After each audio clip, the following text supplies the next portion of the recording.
বন্ধুরা, রিমি পুতুলের রান্নাঘরে স্বাগত। সকালবেলা তো মাছটা কেটে নিয়েছি আগে থেকেই, এই দূর থেকেই ধরেছে জ্যান্ত জ্যান্ত মনোপিয়া মাছ। আজকে আমি বানাবো ডুমুর দিয়ে মনোপিয়া মাছের ঝোল। ডুমুরে কিন্তু প্রচুর খাদ্যগুণ আছে, যেটা শহর অঞ্চলে একদমই পাওয়া যায় না, কিন্তু আমাদের এই গ্রাম অঞ্চলে প্রচুর পরিমাণে পাওয়া যায়। আর এইটা হচ্ছে সেই ডুমুরেরই সিজন, তাই বলে আজকে সেই ডুমুর দিয়েই একটা মাছের ঝোল করে বানাই।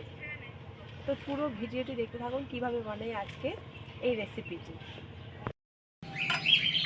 জ্যান্ত জ্যান্ত মাছ পুকুর থেকে ধরে নিয়েছে, এই মাছ দিয়ে বানাবো আজকে ডুমুরের ঝোল। ডুমুরগুলো তুলে নিয়ে চলে এসেছি রান্নাঘরে, এবারে কেটে নেব। এভাবে প্রথমে 2 টুকরো করে নেব।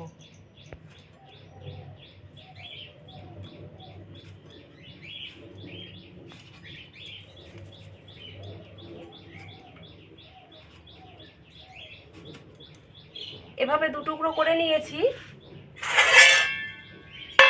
একটা বাটির মধ্যে রাখলাম।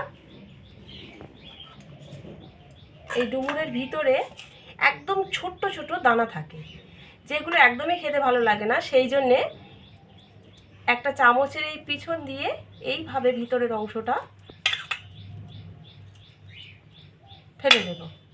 প্রত্যেকটা ডুমুর এইভাবেই কেটে নিতে হবে। আর এই ডুমুর আর কি পাড়ার সময় এই যে বোটার কাছে না একটা আঠা টাইপের থাকে, সেই জন্য কেটে নেওয়ার পরে সবসময় এইরকম জলের মধ্যে দিতে হবে।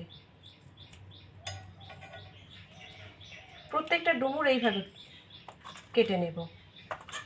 প্রথমে 2 টুকরো করে, তারপরে এইভাবে বীজগুলো এর ভেতর থেকে বার করে নেব। বীজ বা দানা যাই বলি একই কথা।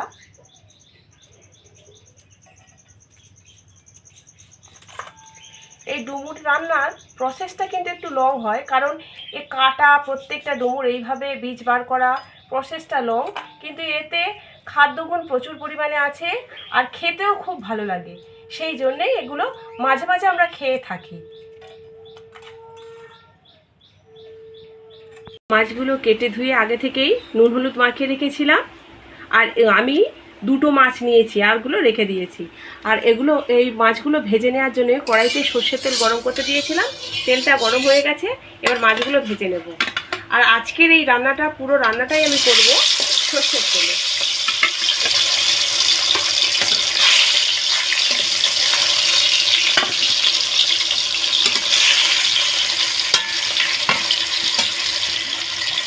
এইভাবে সব মাছগুলোই ভেজে নেব।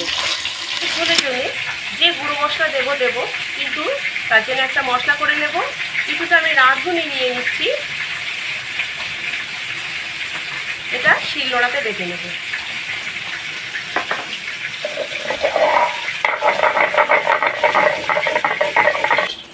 মাছগুলো ভেজে নিয়েছি, ওই কড়াইতে আরেকটু সর্ষের তেল দিয়েছি। 2টো মিডিয়াম সাইজের আলু কেটে নিয়েছি ঝোলে দেবো বলে, সেগুলো ভেজে নেব।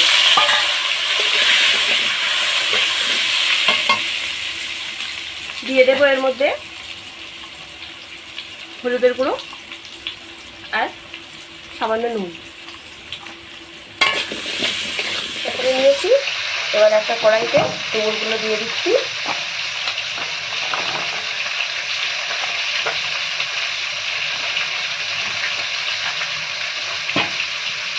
জল দিয়ে দিচ্ছি, এটা সিদ্ধ করে নেব। এর মধ্যে দিয়ে দিচ্ছি সামান্য নুন আর দিয়ে দিচ্ছি হলুদ। এই হলুদের গুঁড়োটা দিলে এর মধ্যে যে কষটা আছে সেটা বেরিয়ে যাবে। এবার এটা সিদ্ধ করে নেব। কড়াইতে আরেকটু তেল দিয়েছি আলু ভেজে নেওয়ার পরে, ওর মধ্যে দিয়ে দিচ্ছি গোটা জিরে, ফোড়নে দিচ্ছি তেজপাতা, একটা শুকনো লঙ্কা। এবার এর মধ্যে দিয়ে দিচ্ছি 2টো কাঁচা লঙ্কা আর একটা পেঁয়াজ কুচি।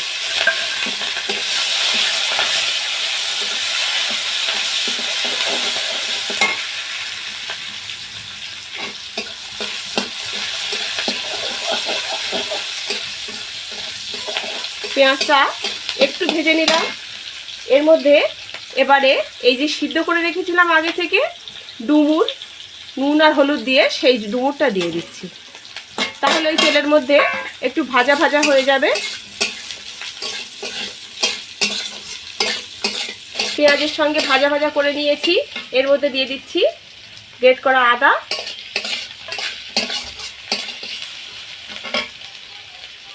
দিয়ে দেব 1 চামচ ধনে গুঁড়ো, 1 চামচ জিরে গুঁড়ো, হলুদের গুঁড়ো,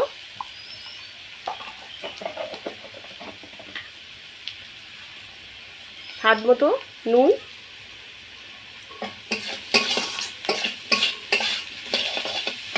দিয়ে দেব ভেজে রাখা আলু,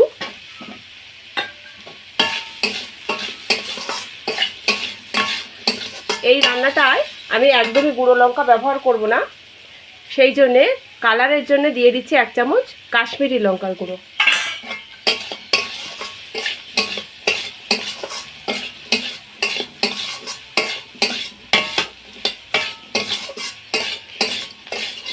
সমস্ত উপকরণ দেয়া হয়ে গেছে, এবার এর মধ্যে দিয়ে দেব জল।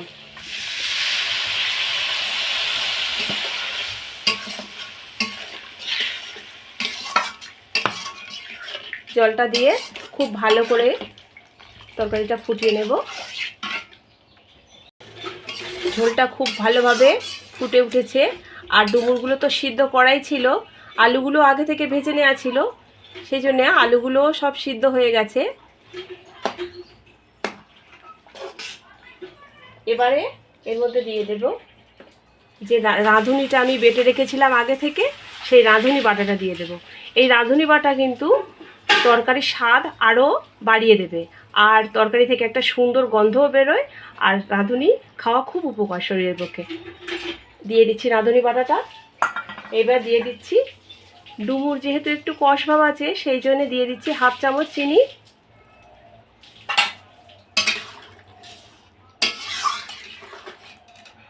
এবার এর মধ্যে ভেজে রাখা মাছগুলো দিয়ে দেব। মাছগুলো দিয়ে এই রান্নাটা আরও 10 মিনিট এইভাবে করে নেব।